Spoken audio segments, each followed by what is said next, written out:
In this video, I will try to explain by using math how the engineers or the International Residential Code Book came up with the minimum distance that a joist can sit on top of a framing plate. And according to the IRC, the minimum that a joist can sit on top of a wall framing plate or a beam, and I would imagine in a hanger, is 1.5 inches, and that is going to work for most home building projects. So the minimum distance would be measured from the end of the joist in this direction to the end of the framing plate in this direction, the inside of the framing plate most of the time. And since we have 4 inches and a 20-foot span, we're okay with this one right here. This is going to work out great.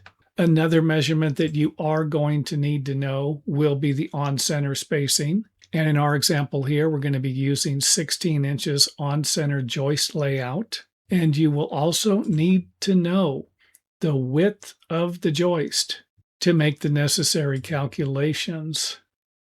So let's go ahead and get started with our math. To calculate this, we first need to establish the load requirements that structural engineers use to design a standard residential floor. So in this example, we're going to assume that this is for a living room with a joist spacing of 16 inches on center, a live load of 40 pounds per square foot, and a dead load of 15 pounds per square foot, along with the wood strength. Now there's a formula to calculate this, but I'm just going to provide you with a few of them for the most popular lumber used in the United States. The next thing we're going to do will be to calculate the reaction force, how much weight is actually resting on that one end of the joist. And since the 20-foot joist holds up half of its total span at each end, we're going to use 10 feet. And the 16-inch spacing it supports is going to represent a width of 1.33 feet.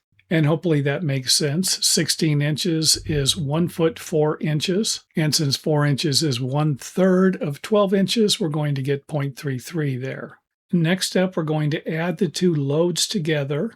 And in the last step, we're going to multiply the two numbers together, 13.3 and 55, to get 731.5 pounds. Next up, we're going to divide these two numbers to come out with 1.72 square inches. And this will be the surface area the joist needs to sit on top of the wall framing plate. And to get the total length, all we do are divide these last two numbers, and that is the end of that.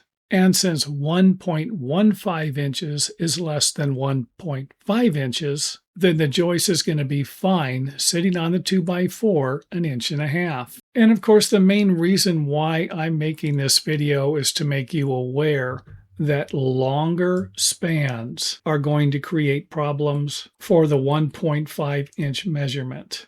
Same with the joist spacing and the dead and the live loads. So if I raise the dead load and then raise the live load, now I'm looking at 2.37 inches in linear length that the 2x12 would need to sit on top of the framing plate.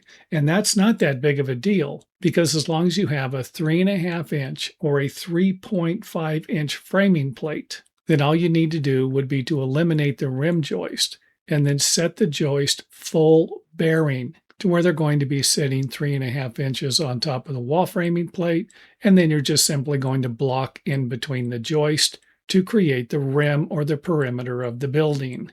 And hopefully that helps, because it definitely helps me. The next time I go to set a long spanned joist on top of a 2x4 wall, I'm going to know that it's going to be better to have it full bearing than simply sitting 2 inches on top of a 2x4 wall. And thanks for watching. If you enjoyed the video, let us know by hitting the thumbs up button or letting us know in the comment area.